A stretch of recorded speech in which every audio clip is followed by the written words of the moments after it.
Halo, selamat pagi kelas 6 Nama Budaya. Baik, teacher akan kembali lagi menyampaikan materi pendidikan anak muda, yang mana kita kemarin ya seminggu yang lalu kita sudah melaksanakan PTS ya. Dan hari ini kita akan mulai lagi melanjutkan materi kita yang kemarin.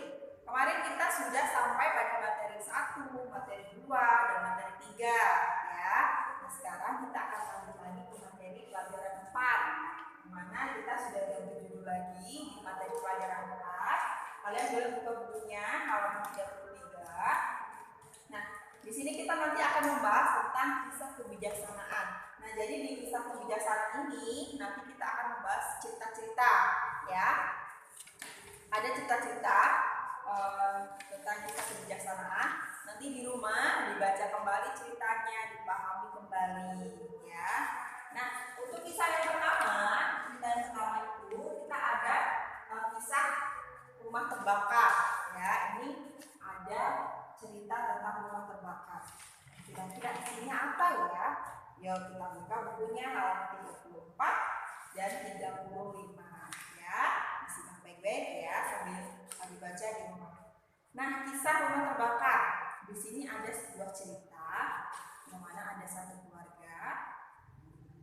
Kita baca sama-sama ya. Kebakaran. Tiba-tiba saja sebuah rumah terbakar.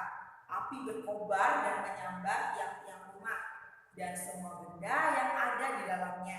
Rumah besar itu sudah tua dan rapuh ternyata, sehingga api yang menyambar ini langsung menyerang seluruh rumah ya. Nah, di dalam rumah itu ada seorang ayah dan beberapa anaknya yang sedang asik bermain.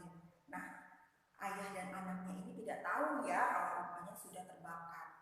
Nah, sang ayah yang melihat api yang sangat besar menjadi terkejut dan berteriak, "Anak-anak, ayo cepat keluar semua, api akan membakar habis rumah kita."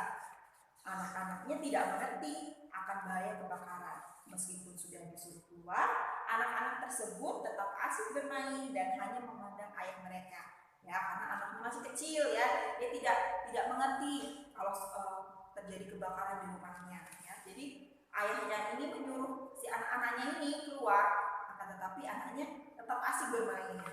Nah, ketika sang ayah sudah berada di luar pintu, tahu bahwa anak-anaknya menyukai mainan, ia pun berteriak, "Anak-anak, ayah punya mainan yang bagus-bagus. Ayo ambil," kata si ayah. Kemudian semuanya lari keluar ya, anak-anaknya ya, karena si anak-anak ini tahu kalau ayahnya ini punya mainan. Kalau kalian keluar, semua mainan ini untuk kalian. Mendengar ada mainan di luar rumah, anak-anak tersebut akhirnya berebut untuk keluar. Rumah tersebut hanya memiliki satu pintu, sehingga mereka berdesak-desakan ingin segera mendapatkan mainan. Setelah berada di luar rumah, mereka menghampiri ayahnya dan bertanya, "Ayah, mana mainannya ayah tadi bilang?" Mereka meminta kepada ayahnya untuk mengambilkan mainan tersebut.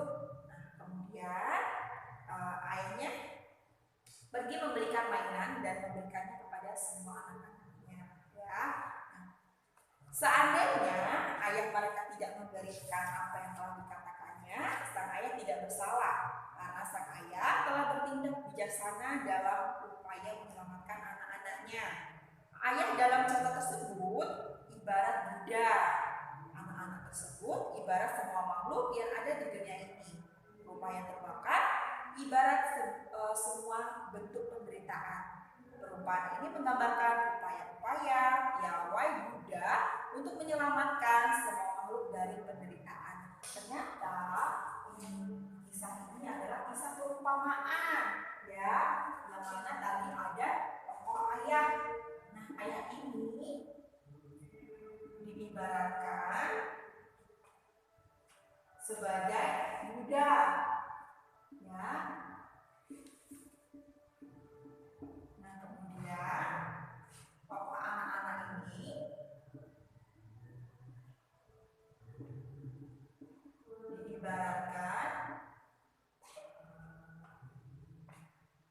sebagai semua makhluk.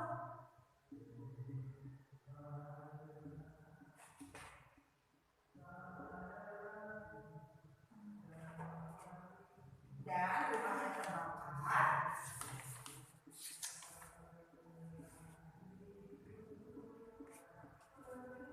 ibarat semua bentuk penderitaan.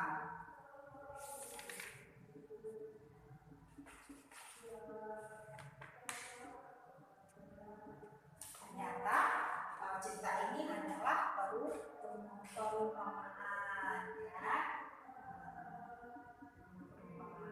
Nah, mengapa ya Buddha dulu mengajar siswa-siswanya dengan kisah-kisah yang seperti ini?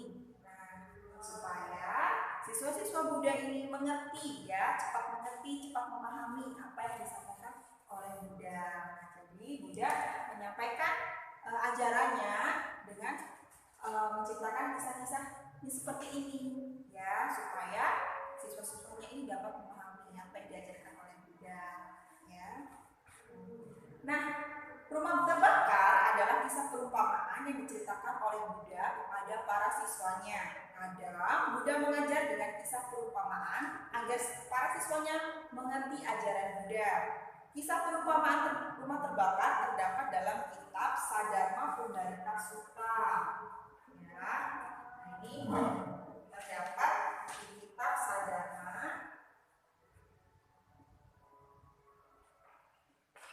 Pundarika Sutta. Kitab ini adalah bagian dari kitab suci Tripitaka. Sadharma Pundarika Sutra artinya khotbah teratai putih dan luhur. Ya.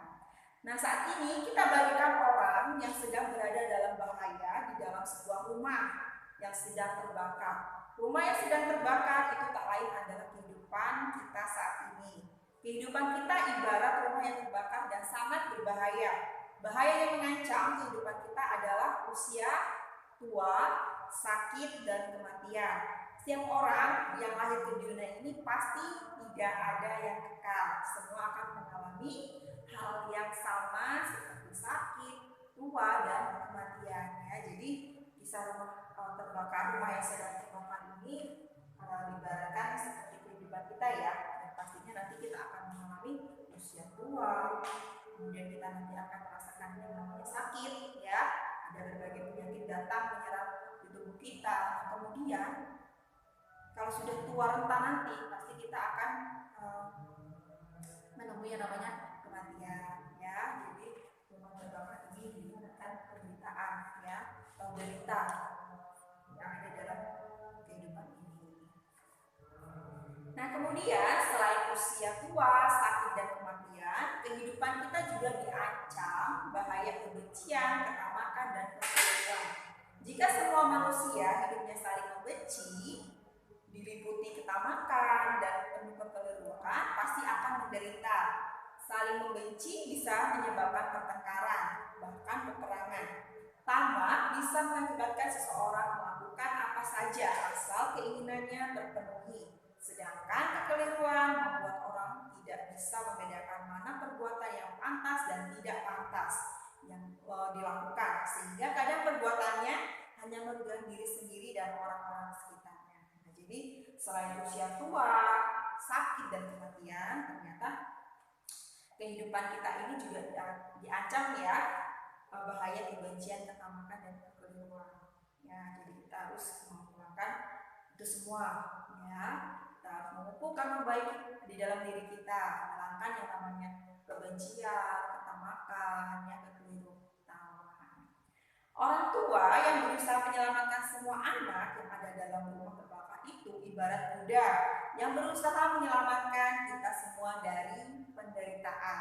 Buddha sungguh bijaksana dan penuh belas kasih. Beliau tidak mau melihat kita semua terancam dalam bahaya dan hidup menderita. Oleh sebab itu, Buddha mengajarkan dhamma yang luar biasa kepada semua orang, pada semua makhluk. Ya, jadi orang tua atau ayah ini dibatas sebagai Buddha yang menyelamatkan anaknya, ini dibatas sebagai semua makhluk, ya, untuk terbebas bebas dari segala penderitaan. Ya, itu sifat luhur dari Buddha, ya, bercita-cita untuk menyelamatkan semua makhluk dari derita. Anak-anak yang berusaha keluar dengan susah payah setelah mendengarkan nasihat ayahnya, ibarat orang-orang yang melaksanakan ajaran Buddha. Jika kita melaksanakan ajaran Buddha, kita akan selamat dan bahagia dibandingkan kalau kita tetap hidup bersenang-senang tanpa mau belajar dan menjalani dhamma. Ya. Jadi nanti di rumah ya dibaca-baca kembali ceritanya, ya. Nah, ini cara Buddha pada waktu dahulu ya untuk menyampaikan ajarannya kepada siswa-siswanya, ya. Kadang ada yang sudah mengerti, ada yang belum mengerti. Nah, maka Buddha mengajarkan dengan memberikan cita-cita, ya, yang berkenaan dengan kehidupan yang dialami. Nah, kemudian ada halaman 36, ada 3 reaksi. Nah, di sini ada 3 pertanyaan, nanti kalian pelajari di rumah. Kemudian nanti ditulis di sini saja, ya. Kemudian halaman 37, ya. Di sini ada tugas meditasi, nanti dibaca petunjuknya. Pesan apakah yang kamu pelajari dari cerita rumah terbakar? Renungilah kembali cerita itu dan tuliskan 3 pesan yang bisa kamu pelajari. Ya, misalnya pesan, ayah menolong anaknya dengan cara yang bijak dan piawai. Yang dapat saya lakukan atau aku lakukan, aku akan menolong orang dengan bijak dan piawai. Itu contohnya seperti itu. Kemudian kalian lanjutkan contoh yang lain seperti apa, ya, tapi masih berkenaan dengan cerita rumah terbakar ini, ya, atau tentang kisah kebijaksanaan ini. Oke, ditulis di sini saja, ya. Nanti hasil tugasnya seperti biasa dikirimkan melalui Google Classroom, ya. Dan untuk WA teacher Oni, nanti teacher akan sampaikan di grup, ya, karena WA teacher Oni yang dahulu sudah tidak aktif lagi. Nanti teacher akan kirimkan nomor WA yang baru, ya, supaya kalian bisa mudah ya untuk menghubungi teacher Oni. Oke, itu saja yang bisa teacher sampaikan. Semoga dapat bermanfaat bagi kita semua dan selalu tetap semangat belajar di rumah. Oke, selamat pagi, Namo Buddhaya.